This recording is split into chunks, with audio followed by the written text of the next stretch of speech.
ब्रह्मदेवांच्या दुसऱ्या मानसपुत्राचे नाव होते अत्री.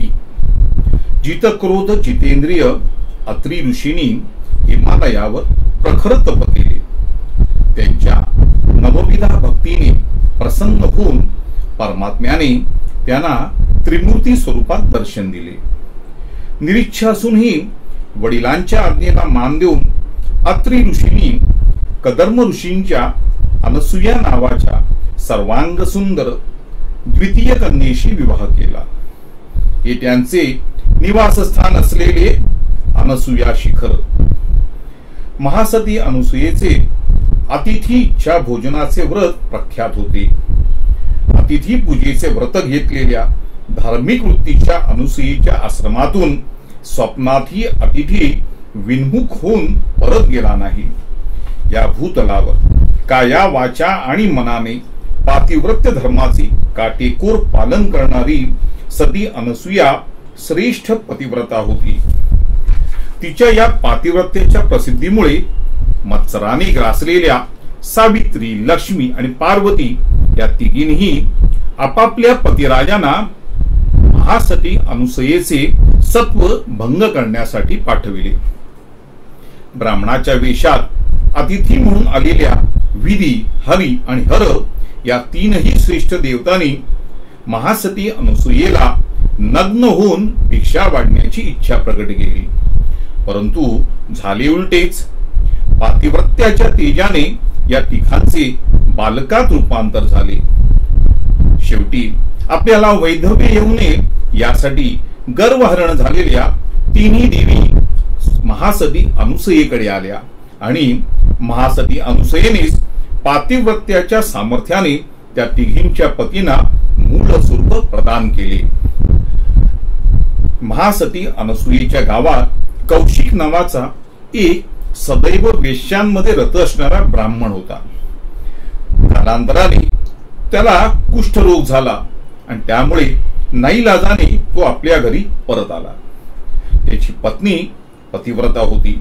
विकलांग झालेला, रक्त आणि पू यांनी भरलेला कौशिक घरी परत येताच ती अतिशय आनंदाने त्याच्या सेवेत सदैव मग्न राहू लागली.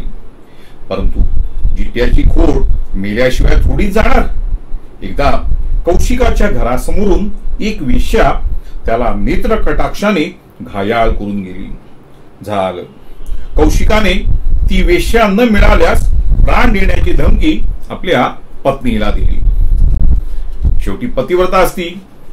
चालण्याचे त्राणही नसलेल्या आपल्या पतीला खांद्यावर बसून ती रात्रीच्या अंधारात वेश्येच्या घराकडे जाण्यास निघाली.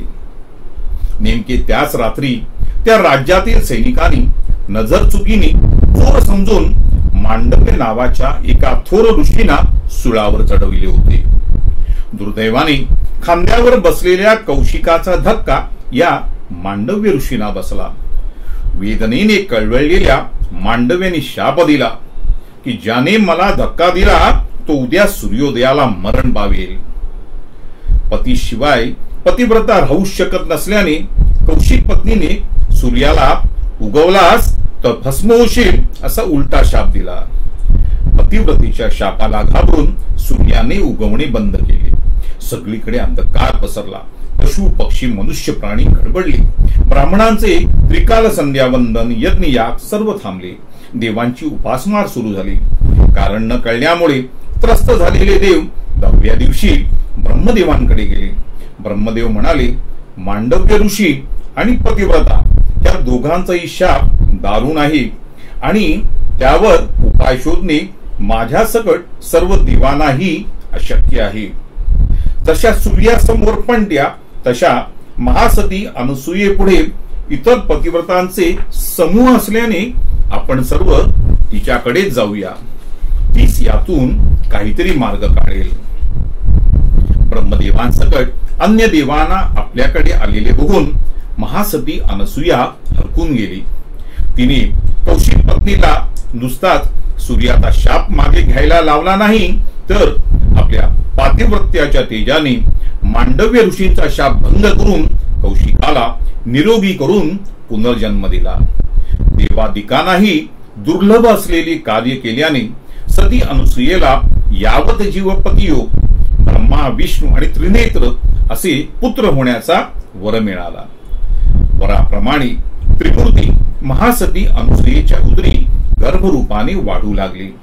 महासती अनुसूयेला अतिशय उत्तम असे डोहाळे लागले. 9 महिने पूर्ण होताच अत्री ऋषींनी योग्य ते संस्कार केले. बुधवारी मार्गशीर्ष पौर्णिमेस मृग नक्षत्रावर प्रदोष समयी महासती अनुसूयेच्या उदरी त्रिमूर्ती जन्मास आले. पुत्रवदन पाहण्यास आलेले अत्री मुनी पुढच्या हातात मालाक मंडलू, मधल्या हातात त्रिशूल डमरू, वरच्या हातात शंखचक्र असे काशाय रंगाचे वस्त्र परिधान केलेली, सर्वांगावर विभूतीचे लेपन केलेली, मस्तकी जटांचे मंडन असलेली, वात्सल्याने ओतप्रोत भरलेली, भक्त कैवारी अशी दिव्य त्रिमूर्ती रूप पाहून अचंबित झाले. दोघाही पती पत्नींनी सद्गत होऊन त्या त्रिमूर्ती रूपाचे मनोभावे स्तवन केले आणि आपल्याला बाळ रूपात लालन पालन करण्याची संधी मिळावी अशी विनंती केली. क्षणार्धात विश्वनाटकी घननीळ 3 बाळे झाले. 12व्या दिवशी अत्री मुनींनी ब्रह्मदेवांच्या अंशाला चंद्र, विष्णू अंशाला दत्त आणि रुद्र अंशाला दुर्वास अशी नावे ठेवली.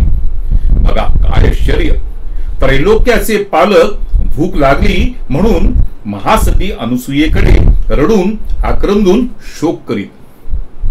सृष्टी स्थिती संहार करणाऱ्यांना महासती अनुसूया पाळण्यात घालून झोके द्यायची.